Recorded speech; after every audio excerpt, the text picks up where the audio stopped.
Hello friends, तो आज के इस वीडियो में हम बहुत ही आसान तरीके से पास्ट इंडेफिनिट टेंस के वाक्यों को बनाने के नियम सीखेंगे उदाहरण सहित। जैसे हमने यहाँ पर उदाहरण के तौर पर एक वाक्य भी ले लिया है। वाक्य हमारा है उसने एक आम खाया। तो इस वाक्य को हमको क्या करना है, अंग्रेजी में ट्रांसलेट करना है, यानी कि इस वाक्य को अंग्रेजी में बनाना है। तो इस वाक्य को अंग्रेजी में बनाने के लिए हमें सबसे पहले इसमें जो मेन पॉइंट समझना होगा वो होगी पास्ट इंडेफिनिट टेंस की पहचान।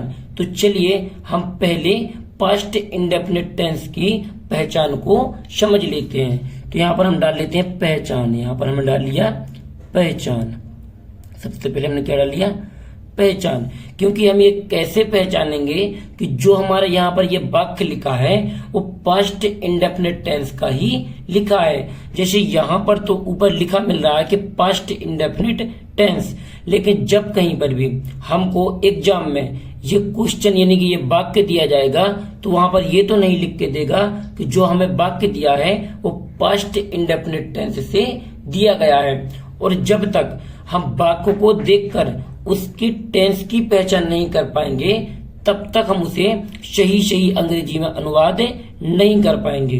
तो चलिए इसके लिए हमें इसकी पहचान को समझना होगा। तो यहाँ पर इसकी पहचान, तो पहचान किस प्रकार होती है, जिन वाक्यों के अंत में, यहाँ पर जिन वाक्यों के अंत में या ई ए आदि शब्द आते हैं। यहाँ पर आदि शब्द, यहाँ पर क्या है, आदि शब्द आते हैं, यहाँ पर आते हैं। उसे हम क्या कहते हैं, पास्ट इंडेफिनिट टेंस कहते हैं। यहाँ पर कहते हैं।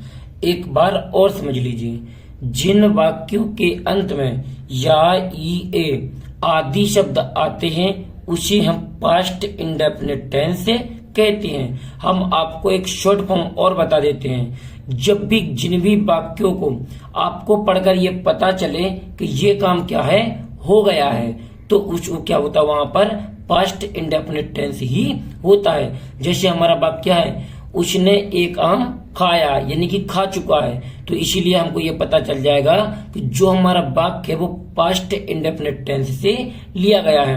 और लास्ट में क्या है, या। तो जिन भी वाक्यों के अंत में या ई ए यदि ये शब्द देखने के लिए मिलते हैं तो वहां पर कौन सा टेंस होता है, पास्ट इंडेफिनिट टेंस से होता है।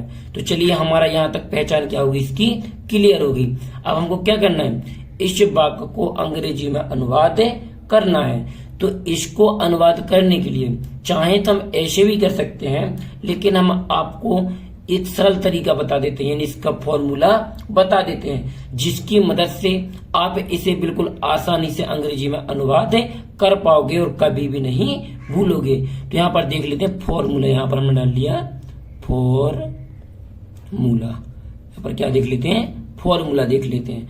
तो फॉर्मूला क्या होता है, जब भी हम इस प्रकार के वाक्य को बनाते हैं तो सबसे पहले क्या लिखते हैं, कर्ता लिखते हैं। यहाँ पर क्या लिखते हैं, कर्ता। कर्ता के बाद हम क्या लिखते हैं, इसमें लिखते हैं मेन वर्ब। क्या लिखते हैं, मेन वर्ब। मेन वर्ब की सेकंड फॉर्म लगाई जाती है, ये आपको जरूर से ध्यान रखना है। पास्ट इंडेफिनिट टेंस के साधारण वाक्यों में, यानी कि अफर्मेटिव सेंटेंस में। ये कौन से सेंटेंस हैं, आज के इस वीडियो में हम अफर्मेटिव सेंटेंस सीख रहे हैं। तो उसमें क्या लगती है, मेन वर्ब की सेकंड फॉर्म। और फिर हम इसके बाद हम कर्म लिखते हैं। क्या लिखते हैं, कर्म। और फिर इसके बाद लास्ट में हम फुल स्टॉप भी लगाते हैं। तो कैसे बनता है ये, पहले कर्ता फिर मेन वर्ब। मेन वर्ब क्या लिखते हैं, सेकंड फॉर्म लिखी जाती है। फिर इसके बाद कर्म लिखते हैं और लास्ट में फुल स्टॉप लिखते हैं। तो चलिए अब हम वाक्य को बनाकर भी देख लेते हैं। यहाँ पर अपना वाक्य लिखते हैं। हमारा वाक्य क्या था, उसने एक आम खाया। तो इसको सबसे पहले हम बनाएंगे, सबसे पहले क्या आना है, कर्ता। यहाँ पर फॉर्मूले के हिसाब से आपको बनाना है। तो यहाँ पर क्या आना है, सबसे पहले कर्ता आना है। करता क्या, उष्ण, तो ही माना क्या होता है हमारा, उष्ण होता है। फिर इसके बाद क्या नहीं, मेन वर्ब यानी मुख्य क्रिया, तो क्या है इसमें, खाया, तो ईट, EAT, ईट। ये क्या होती है, इसकी फर्स्ट फॉर्म होती है यानी पहली अवस्था। हमको इसकी कौन सी फॉर्म चाहिए, सेकंड फॉर्म, तो इसकी सेकंड फॉर्म होती है एट, ATE। यदि आपको ये फर्स्ट सेकंड थर्ड फॉर्म नहीं आती है तो इस चैनल पर फर्स्ट सेकंड थर्ड फॉर्म का वीडियो भी डला हुआ है, आप वहां से जाके उस वीडियो को देख सकते हैं। और यदि आप उस वीडियो को देख लेते हैं तो आपको कभी भी फर्स्ट सेकंड थर्ड फॉर्म में कोई भी प्रॉब्लम नहीं जाएगी। तो यहाँ पर क्या नहीं है, एट, तो यहाँ पर हम लगा दी एट, ATE। फिर क्या आना हमारा, इसके बाद कर्म आना है। कर्म क्या है इसमें, ए काम, तो यहाँ पर ए मैंगो, MANGO, और यहाँ पर लास्ट में फुल स्टॉप भी लगा देंगे।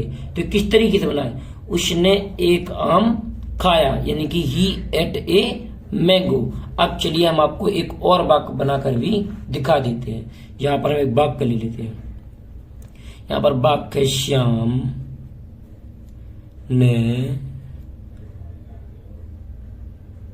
ने पत्र लिखा। यहाँ पर श्याम ने पत्र लिखा, यहाँ पर क्या लिखा, या आवाज क्या आ रही है, या की आ रही है। यदि आपको वाक्य के अंत में है का शब्द का प्रयोग नहीं है, यहीं तक मिलता है, क्या होता है, लिखा, यानी उसने एक पत्र लिखा। हमको क्या पता चल रहा है, वाक्य को पढ़कर ये पता चल रहा है कि वाक्य क्या है, पहले हो चुका है, यानी पत्र लिख चुका है। इससे हम ये समझ लेंगे कि ये पास्ट इंडेफिनिट टेंस का ही वाक्य दिया गया है। और इसमें या शब्द की आवाज भी आ रही है कि उसने एक पत्र लिखा, आ रहा है ना लास्ट में या। फिर इसके बाद तो इसको भी हम क्या करेंगे, इस फॉर्मूले के हिसाब से ही हम बना देंगे। आपके डाउट क्लियर करने के लिए हमने इस प्रकार का वाक्य लिया है। तो यहाँ पर सबसे पहले क्या आना है, कर्ता, क्या आना है, कर्ता। कर्ता क्या, श्याम, तो यहाँ पर SHYAM, क्या है, श्याम, यानी कर्ता आ गया। फिर इसके बाद क्या आना है इसमें, मेन वर्ब, तो मेन वर्ब ने लिखा, तो राइट, WRITE। ये क्या होती है, पहली अवस्था। लेकिन हमको कौन सी फॉर्म चाहिए, सेकंड फॉर्म, यानी दूसरी अवस्था। तो इसकी दूसरी अवस्था होती है रोट, WROTE। तो यहाँ पर हम लिखेंगे रोट, WROTE।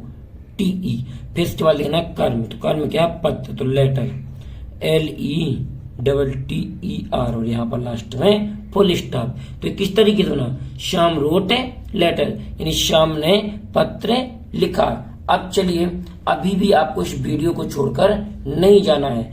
होमवर्क की तौर पर हम आपको एक वाक्य देंगे जिसको बनाकर आप लोगों को कमेंट बॉक्स में बताना है कि ये वाक्य कैसे बनेगा। यदि आप उस वाक्य को बना लेते हो तो हम ये समझ जाएंगे कि आपको जो पास्ट इंडेफिनिट टेंस के अफर्मेटिव सेंटेंस यानी कि साधारण वाक्य अच्छे से समझ में आ गए हैं और बनने लगे हैं। तो यहाँ पर चलिए हम आपको एक वाक्य दे देते हैं। यहाँ पर वाक्य मीरा ने खाना बनाया। यहाँ पर क्या है, बनाया। मीरा ने खाना बनाया। इस वाक्य को आपको स्वयं से बनाना है। और यदि आपको इन वाक्यों को बनाने में या समझने में कहीं पर भी कोई डाउट लगे तो हमें वो भी कमेंट बॉक्स में बताएं। अगले वीडियो में हम आपको वह डाउट क्लियर जरूर कर देंगे। और यदि ये वीडियो पसंद आया हो तो वीडियो को लाइक करें, चैनल को सब्सक्राइब करें और बेल आइकन प्रेस करना बिल्कुल न भूलें, जिससे आने वाले हमारे और वीडियो सबसे पहले आप लोगों तक पहुंच सकें। थैंक यू वीडियो को लास्ट तक देखने के लिए। मिलते हैं किसी और एक अच्छे वीडियो के साथ में। जब तक अपना ख्याल रखें।